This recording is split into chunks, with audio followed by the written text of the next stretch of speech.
कैसे हैं बच्चों? आप बढ़िया हैं? देखिए, मैं मनोज सर अपने चैनल में आपका स्वागत करता हूं। मेरे चैनल का नाम है मनोज सर क्लासेस और मैं लगातार वीडियोस आपको दे रहा हूं। वीडियोस मैं लगातार बना रहा हूं आपके लिए और मैं लगातार यही समझाता हूं आपको बच्चों कि आप अच्छे से पढ़ें, बढ़े करके पढ़ें और यही जरूरी है आपके लिए पढ़ना। बस पढ़ाई के सिवा आपके लिए कुछ नहीं है, बस पढ़ाई ही करनी है और इसके अलावा कुछ नहीं सोचना है। आपके एग्जाम जल्दी ही होने वाले हैं और ये मान लीजिए कि अक्टूबर से पहले लगभग आपके एग्जाम लगभग हो जाएंगे। ठीक है, चाहे वो आपके टीचर का एग्जाम हो, टीजीटी पीजीटी का एग्जाम हो, चाहे पीसीएस का पेपर हो, चाहे आपका यूपीएससी का हो, लगभग अक्टूबर तक सब पेपर आपके खत्म हो जाएंगे। इससे जल्दी से अपनी तैयारी कीजिए, अच्छी तैयारी कीजिए। और इसके साथ मैं अपने जो वीडियोस बना रहा हूँ, लगातार मैं वीडियोस अपलोडेड कर रहा हूँ आपके लिए। और मेरा जो टॉपिक है वो है भारत में संवैधानिक सुधार कैसे होते हैं, भारत में संविधान बनने की प्रक्रिया कैसे स्टार्ट होती है और भारत में संविधान किस प्रकार से बना मतलब बनने के लिए तैयार रहा है, कैसे से बन रहा है। धीरे धीरे संविधान बनने की प्रक्रिया धीरे धीरे चल रही है। सबसे पहले 1726 का चार्टर एक्ट आता है, उसके बाद 1773 रेगुलेटिंग एक्ट आता है, 1781 का एक्ट ऑफ सेटलमेंट आता है। ऐसे धीरे धीरे धीरे एक्ट बनते चले गए और बनने के बाद लास्ट में क्या होगा कि लास्ट में भारतीय संविधान का निर्माण हो जाएगा और इन सब से ही जुड़ के भारतीय संविधान की प्रक्रिया, निर्माण की प्रक्रिया चल रही है। ठीक है, तो मेरे साथ आप पढ़ते रहिएगा। मैं मनोज सर आपकी लगातार क्लासेस ले रहा हूं और देखिए, आज का मेरा टॉपिक जो है वो है चार्टर एक्ट। ये चार्टर एक्ट, चार चार्टर एक्ट है स्पेशल। 1793 का चार्टर एक्ट, 1813 का चार्टर एक्ट, 1833 का चार्टर एक्ट और 1853 का चार्टर एक्ट। तो आज हम बात करने वाले 1853 का चार्टर एक्ट।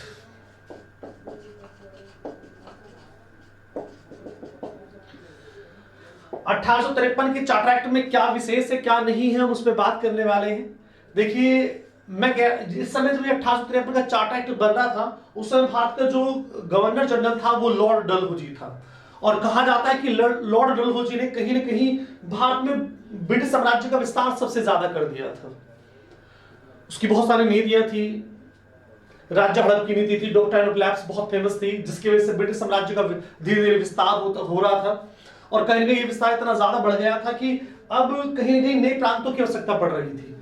ठीक है, और इस एक्ट द्वारा 1853 के चार्टर द्वारा क्या हुआ, दो नए प्रांत बनाए गए, दो नए प्रांत बनाए गए। और सबसे पहले कौन सा प्रांत बनाया गया था मैं बता दूं। सबसे पहले बनाया गया था पंजाब प्रांत और दूसरा कौन सा बनाया गया था, सिंध प्रांत। तो ये इस तरह से मैंने कहा कि आपका पंजाब प्रांत और सिंध प्रांत कैसे बनते हैं।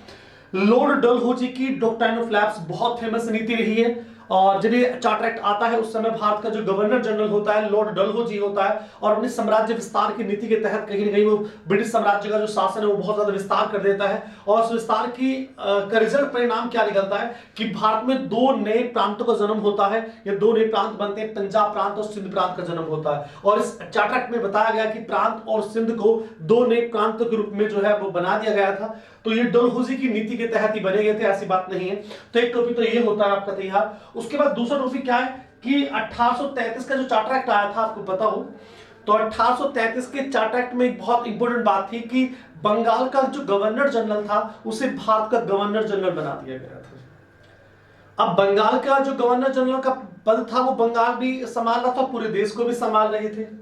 लेकिन बंगाल के गवर्नर जनरल का जब पद खत्म कर दिया गया तो उसे भारत का गवर्नर जनरल बना दिया गया। तो बंगाल में गवर्नर की जरूरत थी अब। तो इसी एक्ट के द्वारा क्या हुआ, जो बंगाल का गवर्नर का पद खाली हुआ था, यहाँ पे गवर्नर जो बंगाल का था, लेफ्टिनेंट गवर्नर के रूप में यहाँ पे नियुक्ति मिली थी। तो यहाँ पे दूसरी बात है, बंगाल में क्या हुआ, तो बंगाल में लेफ्टिनेंट गवर्नर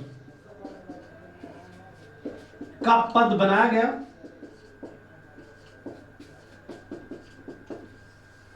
और जो पहला बंगाल का जो लेफ्टिनेंट गवर्नर बना था 1853 में जो बनाया गया था वो एंड्रू फ्रेजर था। Andrew Fraser.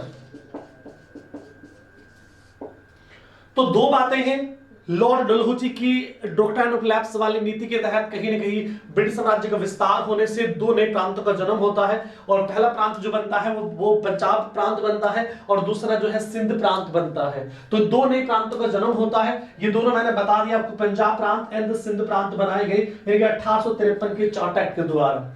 और बहुत सारे राज्यों को उन्होंने हड़पा था। सतारा को हड़पा था उन्होंने, जैतपुर को हड़पा था, संबलपुर को हड़पा था, बाघ को हड़पा था, उन्होंने बहुत सारे राज्यों को हड़पा, और अवध में भी कुप्रशासन का आरोप लगा के हड़प लिया था।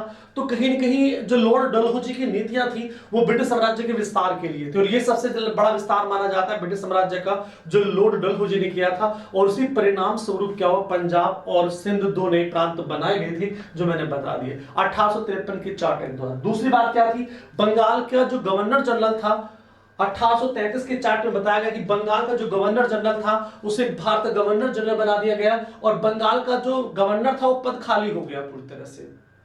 अब वहां पे भी एक गवर्नर की सत्ता बढ़ी। तो 1853 के चार्टर एक्ट में क्या कहा गया कि बंगाल में एक अस्थायी गवर्नर बनाया जाएगा जिसे लेफ्टिनेंट गवर्नर भी कहा गया, और सबसे पहला जो गवर्नर बना था उसका नाम एंड्रू फ्रेजर था, ये बनाया गया था। तो ये दो बातें जो 1853 के चार्ट में जो मैंने बताई आपको ध्यान रखना, बहुत इंपॉर्टेंट है, बहुत पूछी जाती है पेपर में, और आपको अच्छे से पढ़ के जाना है। सारे ही आपको भारत के जो कानून बन रहे हैं, जो भारत में ब्रिटिश सरकार द्वारा या ब्रिटिश पार्लियामेंट के द्वारा जो बनाए जा रहे कानून है, ये बहुत इंपॉर्टेंट है, हर पेपर में पूछे जाते हैं। आपको अच्छे से पढ़ के जाना, अच्छे से ध्यान रखना है मेरे बच्चे। सारे ही कानून लिखने हैं, अपने कॉपी में जो है अपने नोट्स बनाने हैं, बहुत इंपॉर्टेंट है, बहुत ज्यादा पूछा जाता है। चलिए अब हम तीसरे पॉइंट की बात करेंगे, बहुत इंपॉर्टेंट है ये पॉइंट भी आपके लिए।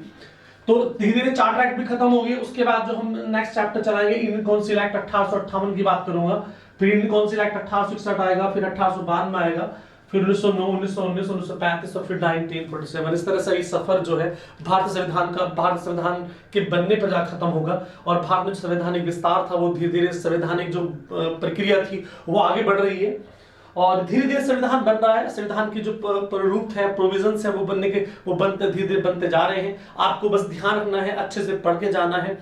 तो मैंने दो चीज बताया 1853 के, एक तो आपको बताया पंजाब और सिंध प्रांत का जो निर्माण किया जाता है, और बंगाल का जो गवर्नर का पद खाली हो गया था वहां पे लेफ्टिनेंट गवर्नर का जो है वो पद बनाया गया, उसका पहला जो लेफ्टिनेंट गवर्नर बनाया गया था उसका नाम एंड्रू फ्रेजर था। चलिए अब तीसरी बात देख लीजिए, 1853 के चार्टर एक्ट की बात कर रहा हूं मैं, उसी पे आपको बनाने नोट्स। और नंबर तीसरा पॉइंट क्या है कि भारत में, मैं पेन चेंज कर लेता हूं, हाँ, भारत में क्या होता है आईसीएस परीक्षा, जो इंडियन सिविल सर्विस एग्जामिनेशंस होता है। तो इंडियन सिविल सर्विसेज का पहले क्या होता था कि पहले जो ब्रिटिश कंपनी में जो अधिकारी होते थे उनके बच्चे ही जो आईसीएस अधिकारी बना दिए जाते थे, उनके लिए जो है कोई रूल्स रेगुलेशंस नहीं होता था। जिनकी पहुंच होती थी ब्रिटिश कंपनी में वे आईसीएस अधिकारी बन के आ जाते, इंडियन सिविल सर्विस के अधिकारी बनते थे। लेकिन यहाँ पे पहली बार ऐसा होता है कि इंडियन सिविल सर्विस का एग्जाम करवाया जाता है। तो 1853 चार्टर में पहली बार बताया जाता है कि इसकी परीक्षा होगी, यानी कि कहीं ना कहीं आईसीएस इंडियन सिविल सर्विस अधिकारी बनने के लिए आपको परीक्षा देनी होगी, और परीक्षा के साथ में आपको फिर इंटरव्यू भी देना होगा, और इंटरव्यू के बाद कहीं ना कहीं आपकी जो पोस्ट होगी वो आईसीएस अधिकारी की तब आपको मिलेगी। और यहाँ पे खुशी की बात है, पहली खुशी की बात यह है कि यहाँ पे भारत को भी कहीं ना कहीं आईसीएस परीक्षा में एंट्री दे दी गई थी। तो आईसीएस जो परीक्षा थी, इस परीक्षा में कहीं ना कहीं जो इंडियंस एंट्री थी, जो भारतीय थे, इंडियंस एंट्री दे दी गई थी। तो इंडियंस को भी एंट्री मिल गई, ये अच्छी बात है यहाँ पर।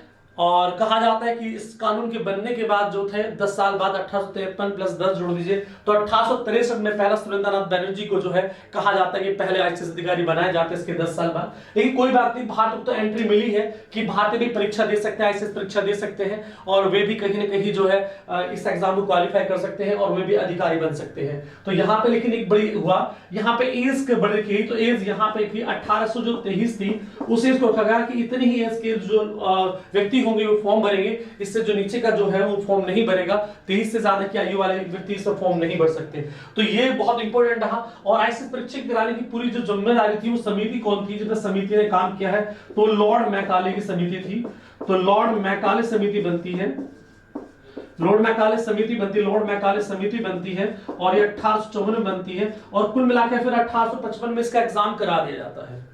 तो कहने का मतलब ये है कि आईसीएस परीक्षा की स्टार्टिंग जो 1853 के चार्टर में मानी जाती है। और बंगाल का जो लेफ्टिनेंट गवर्नर था उसका पद भी बनाया जाता है। और तीसरी चीज बताई मैंने कि पंजाब और सिंध प्रांत दो नए प्रांतों को बनाया जाता है, ये भी था। तो तीन चीजें हमारे साथ हैं जो 1853 के चार्टर एक्ट में मैंने बताई आपको। उसके बाद चौथा फैक्ट और पांचवें फैक्ट की बात करूंगा। तो यहां तक आपका पॉइंट तैयार हो गया। कोई आपसे पूछेगा कि भारत में आईसीएस परीक्षा जो है वो कब से स्टार्ट मानी जाती है, तो 1956 में स्टार्ट होती है। लेकिन दरअसल जो ये कानून था वो कब बनाया गया, तो 1853 के चार्टर में बनाया गया कि भारत में आईसीएस अधिकारी बनने के लिए आपको परीक्षा देनी होगी, आपको इंटरव्यू से गुजरना होगा। और यहाँ पे भारत को भी कहीं ना कहीं इसमें एंट्री दे दी गई थी, लेकिन भारत को कहीं ना कहीं रोकने के लिए कहा जाता है कि 18 से जो 23 था वो एज था वो लिमिट कर दिया गया था। बाद में जो है लिटन इसकी एज और कम कर देगा और रिपन फिर बढ़ा देंगे, लेकिन कोई बात नहीं है, ये सिलसिला जारी रहेगा आपके साथ। जो है कहते हैं परीक्षाएं जो आईसीएस परीक्षा हो रही है वो आपकी कहते हैं आपकी जो गुणवत्ता है उसको परखने के लिए की जा रही थी। तो लेकिन कोई बात नहीं, इस कानून के बनने के बाद लगभग 10 साल बाद भारत ने अपना जो वर्चस्व है वो बता दिया कि हम भी आईसीएस परीक्षा में जो है पास हो जाएंगे, कोई दिक्कत नहीं है। तो यहां तक के जो हमारा काम बताया मैंने, जो 1853 का जो चार्टर एक्ट है वो अपना पूरा अच्छी तरह से बता दिया मैंने, और पूरी तरीके से आप समझ गए होंगे। मैं आशा करता हूं कि मेरी जो वीडियोस हैं वो आप अच्छी तरह से पढ़ रहे होंगे, समझ भी रहे होंगे, और अच्छी तरह से लेक्चर को समझिएगा, बहुत इंपॉर्टेंट है। तो पहली जो नीति है, लॉर्ड डलहौजी की वजह से ही दो प्रांत बनाए जाते हैं। और बंगाल में का जो गवर्नर जनरल है, भारत का गवर्नर जनरल बनाने के बाद 1833 के चार्टर एक्ट में वहां पे बंगाल के पद खाली हुए तो बंगाल में लेफ्टिनेंट गवर्नर बनाया गया, और भारत में आईसीएस परीक्षा जो है स्टार्ट कर दी गई कि अब आईसीएस परीक्षा जो होगी उसी के माध्यम से भारत में अधिकारी जो है वो जो नियुक्त किए जाएंगे। और इसके लिए लॉर्ड मैकाले को पूरी जिम्मेदारी सौंपी गई। लॉर्ड मैकाले बड़ी खूबी से कहा जाता है कि इसको निभाया था, और कहा जाता है कि ये परीक्षा जो है वो इंडिया में नहीं होती थी, वो लंदन में होती थी। मैं जब चैप्टर बताऊंगा, जब संविधान का मैं आपको पढ़ाऊंगा, इंडियन सिविल सर्विसेज पढ़ाऊंगा, भारतीय प्रशासनिक सेवा पढ़ाऊंगा, तब मैं ये चैप्टर अच्छे से करा दूंगा, आप परेशान मत रहिएगा। बस ये समझ लीजिएगा आपको 1853 को याद रखना है, बहुत इंपॉर्टेंट है। और सिविल सर्विस की भारत में स्टार्टिंग मानी जाती है इस एक्ट के द्वारा। वैसे तो कहीं ना कहीं भारतीय जो सिविल सर्विस है वो पहले स्टार्ट हो चुकी थी, लेकिन एग्जाम जो है वो यहीं से स्टार्ट होते हैं। उससे पहले केवल नॉमिनेटेड करके जो है जो ब्रिटिश नागरिक होते थे, जो कहीं ना कहीं कंपनी के लोग होते थे, उन्हीं को या उनके बच्चों को जो है अधिकारी बनाया जाता था। चलिए अब आगे चलते हैं। चौथा पॉइंट है, मैंने बताया था कि बोर्ड ऑफ डायरेक्टर्स होता है, बोर्ड ऑफ डायरेक्टर्स होता है। और बोर्ड ऑफ डायरेक्टर्स में शुरू से हम कहते आ रहे हैं कि बोर्ड ऑफ डायरेक्टर्स में जो है वो टोटल 24 व्यक्ति होते थे। यहां पे एक बदलाव होगा, तो इसमें जो सदस्य होते थे, कितने सदस्य होते थे, तो इसमें 24 सदस्य होते थे, ठीक है। लेकिन यहां पे जो है 6 सदस्य कम कर दिए, माइनस कर दिए, तो कितने बच गए, यानी कि 18 सदस्य बचे। तो यहाँ पे पहली बात है कि बोर्ड डायरेक्टर्स में जो सदस्यों की संख्या थी वो कहीं कहीं कम कर दी गई थी। अब यहाँ पे सदस्य संख्या 18 कर दी गई, और 18 में ये कहा गया, तो 6 तो कम कर दिए तो अच्छी बात है, लेकिन यहाँ पे कहा कि 18 में जो 6 होंगे, जो 6 सदस्य होंगे, 18 में से 6 सदस्य क्या होंगे, ये नॉमिनेटेड किए जाएंगे। ये नॉमिनेटेड किए जाएंगे किसके द्वारा, बाय द ब्रिटिश क्राउन के द्वारा, बाय द ब्रिटिश क्राउन के द्वारा। जो ब्रिटिश का राजा होगा या सम्राट होगा उसके द्वारा जो 6 सदस्य होंगे वो कहीं ना कहीं ब्रिटिश राजा या सम्राट के द्वारा जो है वो बोर्ड ऑफ डायरेक्टर्स में शामिल होंगे। और बाकी जो 12 सदस्य बच जाते हैं, 12 बचेंगे ना, 18 में 6 जाएंगे तो 12 बचेंगे, तो 12 सदस्य जो होंगे वो कहीं ना कहीं जो चुनाव होगा किसका होगा, जो शेयर होल्डर्स है कंपनी के, जो कंपनी की जो कहते हैं कि जो होल्डर्स हैं, शेयर होल्डर जो उनकी परसेंटेज में पड़ी हुई है, किसी कंपनी में उनके पैसे लगे हुए हैं, तो वे कहीं ना कहीं इलेक्शन करेंगे, उनका इलेक्शन चुनाव होगा और फिर वहां से 12 सदस्य बनाए जाएंगे। तो यहाँ पे कहीं ना कहीं जो बोर्ड ऑफ डायरेक्टर्स था उसमें कहीं ना कहीं राजा या रानी का, जो ब्रिटिश की राजा या रानी का जो हस्तक्षेप था वो देखने को मिलता है, और यहाँ पे जो संख्या थी वो कम कर दी गई थी। तो आपको याद रखना है कि बोर्ड ऑफ डायरेक्टर्स की संख्या पहली बार कब कम की गई, तो यहाँ पे पहली बार जो कम की है 24 को घटा के 6 सदस्य हटाए गए इसमें से, तो 18 की, और 18 में 6 को ये बताया गया कि जो ब्रिटिश क्राउन है कहीं ना कहीं उनके द्वारा जो है नॉमिनेटेड होंगे, और जो 12 सदस्य होंगे वो कंपनी के जितने भी शेयर होल्डर्स होंगे उनके चुनाव के द्वारा जो है बनाए जाएंगे। इस तरह से कुल मिला के 12 + 6 = 18 सदस्य जो है बोर्ड ऑफ डायरेक्टर्स में गए थे। अब एक आखिरी पॉइंट बताने वाला हूं मैं आपको, वो 5वां पॉइंट है, और यहां पे एक पॉइंट बताने वाला हूं कि जो गवर्नर जनरल की, कौन सा, भारतीय गवर्नर जनरल। तो भारतीय गवर्नर जनरल जो था, भारत का गवर्नर जनरल था, उसकी एक कार्यकारिणी परिषद थी, कार्यकारिणी परिषद। इसे कहा जाता है जो कार्य इसे एग्जीक्यूटिव काउंसिल कहा जाता है, एग्जीक्यूटिव काउंसिल कहा जाता है। और एग्जीक्यूटिव काउंसिल में कहा जाता है कि अब कहीं ना कहीं भारतीय जो गवर्नर जनरल था उसकी जो एग्जीक्यूटिव काउंसिल थी, कार्यकारिणी परिषद थी, उसे दो भूमिका निभानी थी। एक प्रशासनिक भूमिका निभानी थी और एक विधायी भूमिका निभानी थी। प्रशासनिक भूमिका जानते होंगे, यानी कहीं ना कहीं वे जो है अधिकारी उन पे जो है रूल्स रेगुलेशन बनाने काम करेगी। और विधायी का मतलब है कि जो देश के लिए कानून बनने काम है वो कहीं ना कहीं जो बंगाल के जो भारतीय गवर्नर जनरल है उसकी जो कार्यकारिणी परिषद है वहां के लोग बनाएंगे। तो यहाँ पे कार्यकारिणी परिषद जो थी गवर्नर जनरल की वो अब दो भूमिका में दिखाई देगी आपको।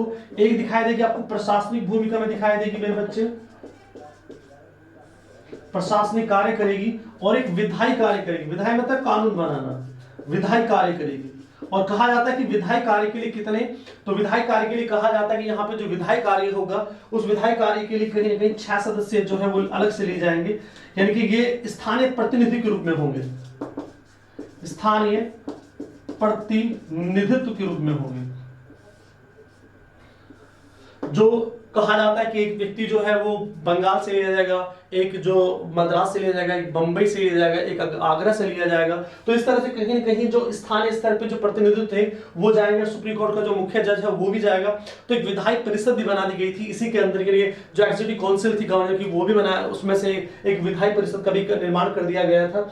तो ये कहने की बात है, तो मैं मोस्टली बता दूं 1853 के जो चार्टर एक्ट है उसमें मोस्टली 5 बातें हैं। मैं छठी बात कहूंगा तो 5 बातें। पहले कहा कि लॉर्ड डलहौजी की साम्राज्यवादी नीति के तहत कहीं ना कहीं और जो है उसका ब्रिटिश साम्राज्य का विस्तार हो रहा था भारत के अंदर, और इस वजह से कहीं ना कहीं 2 प्रांत बनाए गए, एक नया प्रांत, 2 नए प्रांत बनाए गए। पहला पंजाब बनाया गया और दूसरा सिंध प्रांत बनाया गया। तो ये फैक्ट हुआ। दूसरी बात क्या थी कि बंगाल का जो गवर्नर जनरल था 1833 के चार्टर एक्ट में वो भारत गवर्नर जनरल बना दिया गया था। तो यहां से कहीं ना कहीं क्या होता है कि जो बंगाल का गवर्नर जनरल का पद था वो खाली माना जाता है। तो वहां से फिर क्या करते हैं कि बंगाल के लेफ्टिनेंट गवर्नर बनाया जाता है, उसका नाम एंड्रू फ्रेजर होता है। फिर तीसरी फैक्ट वाली बताई थी मैंने कि भारत में पहली बार आईसीएस परीक्षा की स्टार्टिंग कर दी जाती है, और ये परीक्षा जो है कहीं ना कहीं लंदन में होती है, इंडिया में नहीं होती है, और परीक्षा कराने की पूरी जिम्मेदारी जो है वो लॉर्ड मैकाले को दे दी जाती है। तो ये बताया, और भारतीयों को इसमें पहली बार एंट्रीज मिलती है, ये बड़ी अच्छी बात है। और दूसरी चीज बताई मैंने आपको चौथे पॉइंट की बोर्ड ऑफ डायरेक्टर्स में जो सदस्य संख्या थी वो 24 थी, उसकी संख्या घटा के 18 कर दी गई। और 18 में कहा गया कि जो 6 सदस्य होंगे वो क्राउन द्वारा नॉमिनेटेड किए जाएंगे, और बाकी जो 12 सदस्य थे वो जो शेयर होल्डर्स है कंपनी के चुनाव के द्वारा चुने जाएंगे। तो ये सब बातें मैंने बताई है। फिर मैंने कहा कि जो गवर्नर जनरल, भारतीय गवर्नर जनरल यानी कि लॉर्ड डलहौजी तो उस समय तो भारतीय जो गवर्नर जनरल थे उनकी जो एग्जीक्यूटिव काउंसिल थी यानी कार्यकारिणी परिषद थी वो 2 कार्य में इन्वॉल्व कर दी गई थी। एक प्रशासनिक कार्य भी करेगी और एक विधायी कार्य करेगी। और विधायी कार्य करने के लिए कहीं ना कहीं 6 प्रांतों 6 सदस्य लिए गए थे, और 6 सदस्य में कहा जाता है कि स्थानीय प्रतिनिधि के रूप में लिए गए थे। जो भारतीय थे उनको लिया गया था, और इसमें मोस्टली कहा जाता है हाँ जो भारतीय प्रतिनिधित्व वहां से उठाया जाता है, स्थानीय प्रतिनिधि के रूप से उठाया जाता है, और उसमें आगरा से भी उठाया जाता है, और बंबई से उठाया जाता है, मद्रास से उठाया जाता है, बंगाल से उठाया जाता है, और सुप्रीम कोर्ट के जो जज होते हैं वहां से उठाया जाता है, और एक एक्सपर्ट जो जज होता है सुप्रीम कोर्ट से रिलेटेड उसको भी लिया जाता है। तो कुल मिला के 5 बातें थी जो मैंने बताई है। फिर मैं छठी बात बता देता हूँ। तो यहाँ पे स्पेस जरा आ जाएगा, छठा स्पेस पॉइंट आ जाएगा यहाँ पे छठे वाला, मैं देख लेता हूँ। हाँ ठीक है, बिल्कुल आ जाएगा। तो छठा पॉइंट क्या था मैंने बताया था 1833 के चार्टर एक्ट में क्या था कि जो गवर्नर जनरल की जो एग्जीक्यूटिव काउंसिल थी उसमें 3 सदस्य होते थे, लेकिन 1833 के चार्टर एक्ट में मैंने बताया कि वहां पे चौथा सदस्य जो लिया गया था कानून का विशेषज्ञ लिया गया था, लेकिन वो अस्थायी रूप से लिया गया था। वो चुना जो गया था वो अस्थायी रूप से चुना गया था, उन्हें वोटिंग करने का अधिकार नहीं होता था। लेकिन पहली बार जो है यहाँ पे क्या होता है कि इस कानून के द्वारा जो एग्जीक्यूटिव काउंसिल है हमारी गवर्नर जनरल की, एग्जीक्यूटिव काउंसिल है हमारी, एग्जीक्यूटिव का जो 4th मेंबर उसे क्या होगा, उसे वोटिंग करने का अधिकार, यानी कि उसे पूरी तरह से जो राइट्स वोटिंग का अधिकार दे दिया गया, यानी कि अब उसे स्थायी सदस्य बना दिया गया। अब कोई भी अगर एग्जीक्यूटिव काउंसिल में कोई भी निर्णय लाया जाता है तो कहीं ना कहीं उसे वोटिंग करने का अधिकार होगा, उस पर उसमें मत देने का अधिकार होगा, और उसकी बात मानी जाएगी। तो इस तरह से कुल मिला के 6 पॉइंट है जो 1853 के चार्टर एक्ट में आते हैं मोस्टली। तो ये आपको याद हो गए होंगे, रिमेंबर होंगे, एक बार मैं फिर रिवाइज करना चाहूंगा। तो पहली बात मैं जल्दी से रिवाइज कर दूंगा आपका टाइम खराब नहीं होने का। तो पहला पॉइंट क्या है कि 2 प्रांत बनाए, पंजाब सिंध प्रांत बनाए गए। बंगाल में लेफ्टिनेंट गवर्नर बनाया गया। आप मोस्टली मोटी मोटी चीज याद रखिए। और दूसरी चीज, तीसरी चीज आती है यहाँ पे कि भारत में ऐसे परीक्षा स्टार्ट कर दी जाती है। बोर्ड डायरेक्टर्स की जो संख्या वो 24 से घटाकर 18 कर दी जाती है। और जो एग्जीक्यूटिव काउंसिल है गवर्नर जनरल की, उसमें जो चौथा सदस्य लिया जाता है, वो चौथा सदस्य रहता है लो से रिलेटेड होता है। इसे स्थायी जो है रूप दे दिया जाता है, इसे वोटिंग का राइट दे दिया जाता है। और जो गवर्नर की एग्जीक्यूटिव काउंसिल है वो प्रशासनिक कार्य, विधायी कार्य करेगी। और विधायी कार्य के लिए 6 सदस्य जो है वो स्थानीय स्तर पर लिए जाएंगे, ये भी कहा गया था। तो कुल मिला के ये पॉइंट आपके हो गए 18 स्टेप के 4 ट्रैक। मैं दुआ करता हूं कि आप अच्छे से पढ़ रहे होंगे और अच्छे से अपना जो है अध्ययन कर रहे होंगे। प्लीज मेरे साथ मेरी वीडियो को शेयर करते रहिएगा और मेरे चैनल को बढ़ाने की कोशिश कीजिए, आगे बढ़ाने की कोशिश कीजिएगा। सब अच्छे सब्सक्राइब कीजिए, लाइक का बटन दबाइए और ये वीडियो को जितना भी हो सके आप इसे वायरल करने की कोशिश करें। इसके साथ मैं अपना जो है ये लेक्चर समाप्त करता हूँ। इसके साथ ही जय हिंद, जय भारत।